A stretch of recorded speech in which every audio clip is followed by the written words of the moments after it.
Presidente, la 13ª tappa del Giro d'Italia non è solo un grande evento sportivo, un grande evento di attrattività per il Friuli Venezia Giulia, ma è anche l'occasione per una sistemazione del territorio.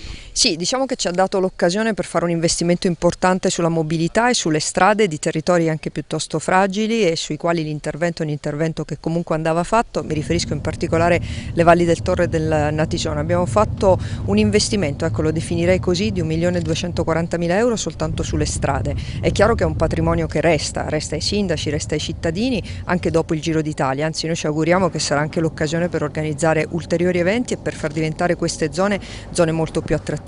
Abbiamo fatto anche questo investimento perché tenete presente che il Giro d'Italia, come è noto, viene visto in tutto il mondo, saranno collegate oltre 100 canali televisivi, una quarantina dei quali in diretta, e ci darà davvero una grande visibilità in un territorio che ne ha bisogno. Abbiamo bisogno di farci conoscere e abbiamo bisogno anche di far capire che questi sono territori in cui si può fare un investimento importante sul turismo, sullo sport e ovviamente anche sulle nostre comunità. Enzo Cainero, l'organizzatore della 13ª tappa del Giro d'Italia, a che punto siamo e qual è stato il grosso investimento su questo territorio?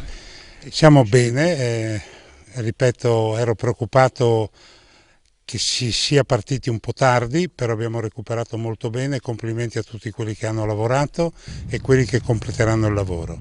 Sono molto soddisfatto perché alla fine di tutto resterà per le valli del Natisone e del Torre una rete viaria molto bella, e uso la parola in termini buoni, da sfruttare per il futuro. Il ciclismo e lo sport non possono risolvere tutti i problemi, però possono aiutare a risolverli. È una cosa veramente...